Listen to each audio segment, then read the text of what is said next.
Alors, c'est une méditation de répit pour vous-même, proche aidant, aidante. Beaucoup de souffrances viennent de nous-mêmes. Parfois aussi, la vie nous fournit bien des occasions d'adversité.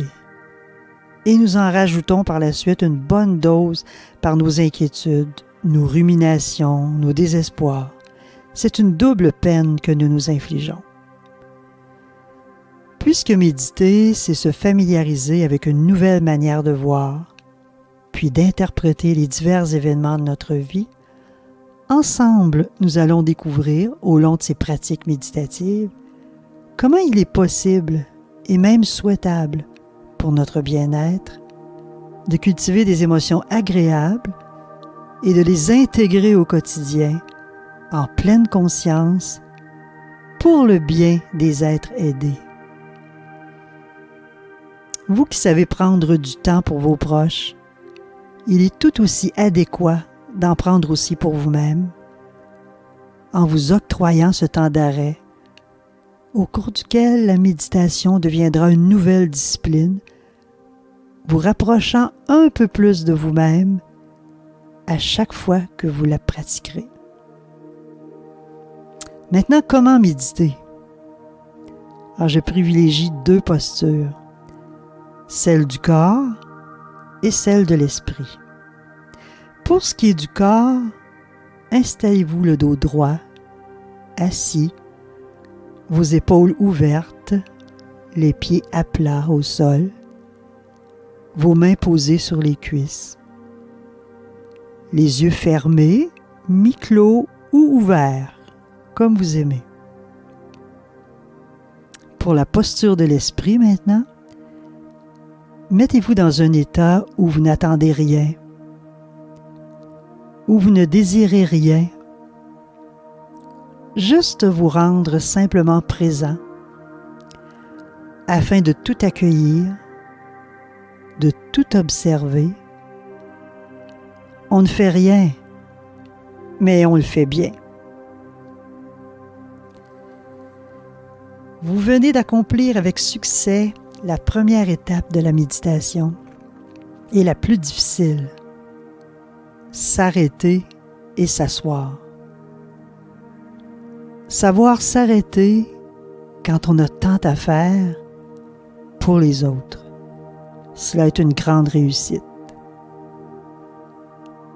La deuxième étape sera de stabiliser votre esprit ou votre attention par la présence à votre souffle, à votre respiration.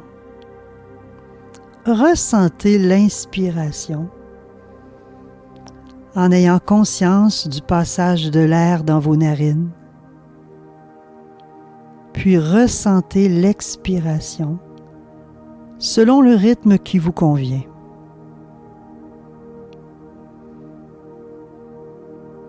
Après un moment, vous pouvez déceler le moment où la pensée s'évade, mais vous savez revenir à votre souffle.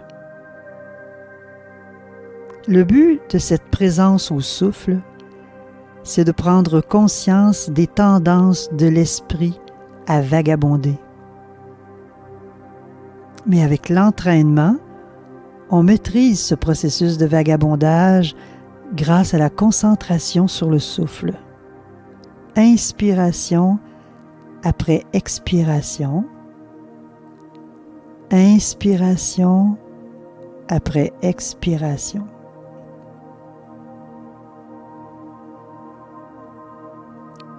La troisième étape, c'est d'ouvrir sa conscience dans le sens d'élargir l'espace de la conscience où on devient conscient du souffle, du corps dans son ensemble.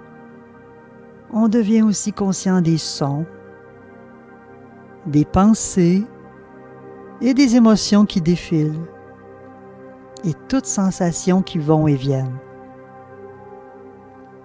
Quand l'esprit ou la conscience se resserre ou se ferme à nouveau, on rouvre doucement, encore et encore. C'est la pleine présence à soi qui fait du bien, car on ne juge rien, on ne fait qu'accueillir observer, laisser passer. Ce qui nous amène à la 4e et dernière étape, où, une fois l'attention stabilisée et la conscience ouverte, on peut cultiver la bienveillance et la compassion envers soi-même d'abord, afin de l'étendre par la suite à nos proches aidés. Prenez ainsi soin de vous, vous qui soignez vos proches.